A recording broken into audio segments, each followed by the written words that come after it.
Hello! Welcome, advanced students, for your English class number 5.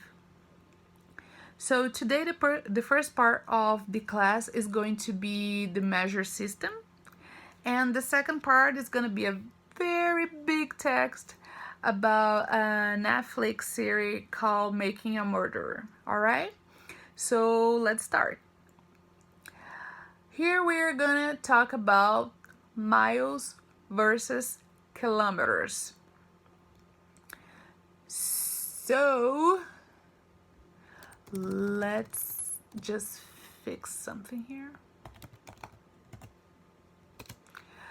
Alright, so in US, distance and speed are based on miles.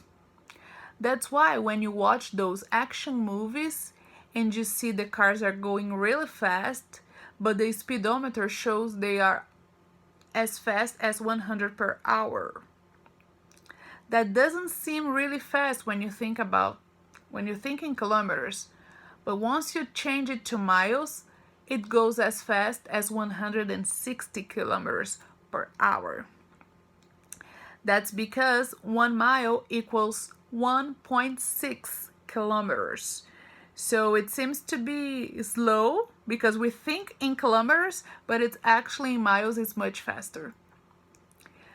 So you also need to pay attention to the GPS when you drive in America, because American GPS are going to be programmed to give you the information in miles and feet instead of kilometers and meters.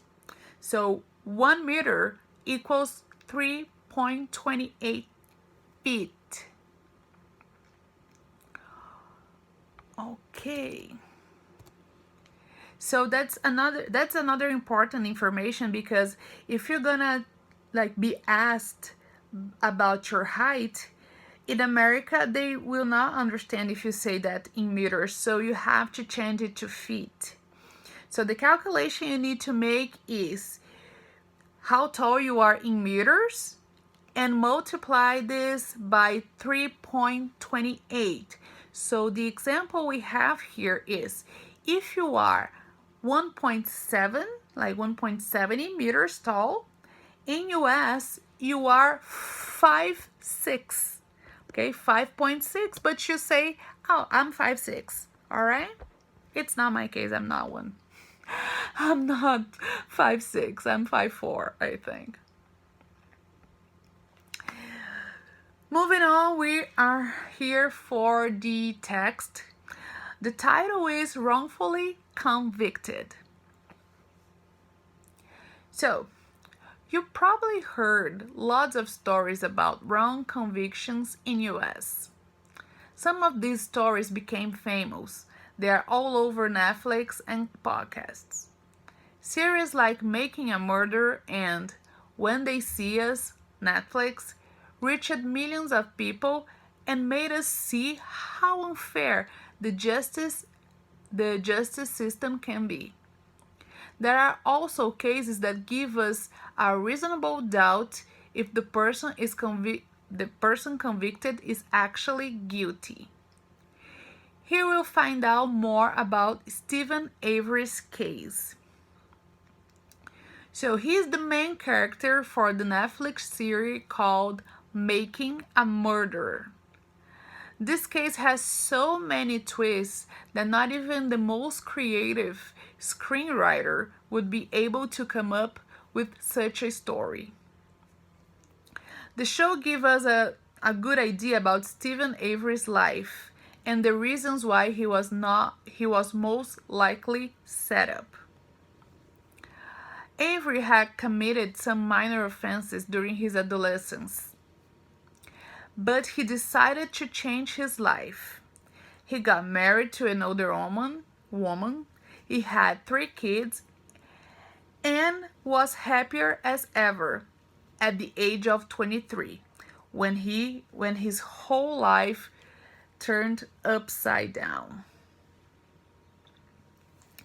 In 1985, he was wrongfully convicted of sexual assault and attempted murder.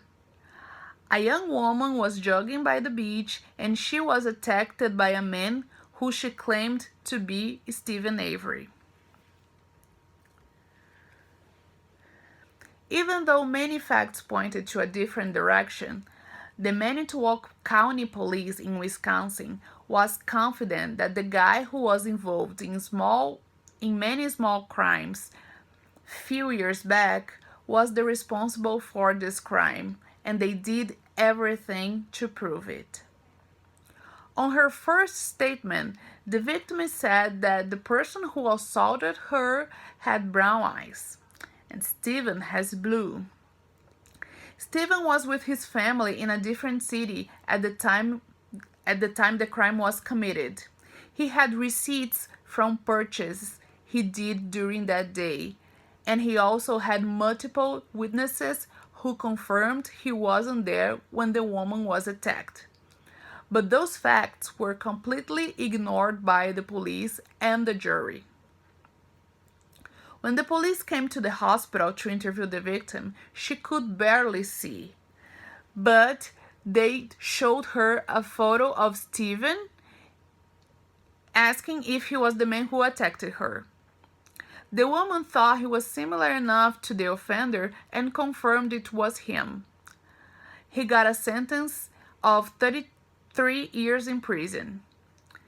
10 years later, 1995, a police officer from another county calls the Manitowoc police to tell them they have arrested a man who claims to be the offender from the crime in 1985, and that another man had been charged for the crime. Just need to fix something here. The police ignored that information and he was only released in 2003 after a DNA test.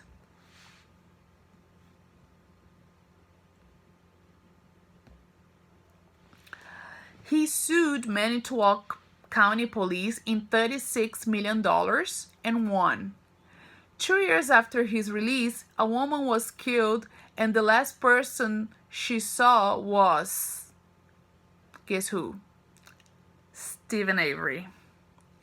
But the whole thing has lots of suspicious facts, like no DNA from the victim was found at his house, and the police claims she was murdered inside the house. After visiting his property many times, the police couldn't find any evidence. But then, suddenly, the woman's car key was found in his room. That room that was searched many, many times before. That information alone brings lots of suspicions.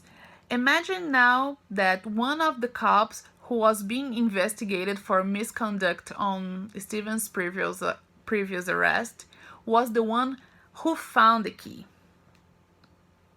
The victim's car was found inside his property.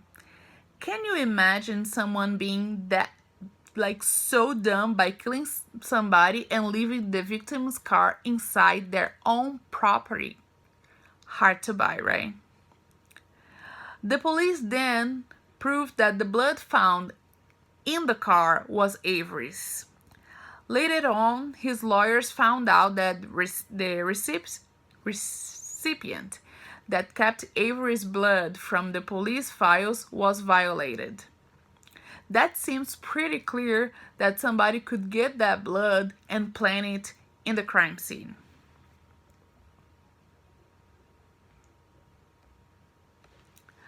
The whole story doesn't seem to fit. Even with so many facts helping Avery's version that he is innocent, he couldn't prove it, and he negotiated his indemnity so he could afford good lawyers. And instead of getting the $36 million, he got the amount of $400,000. 100% of the money was used to pay for his defense, the defense team. He had pretty good lawyers, but he lost on court. and he was convicted of murder. The sentence is lifetime in prison with no parole.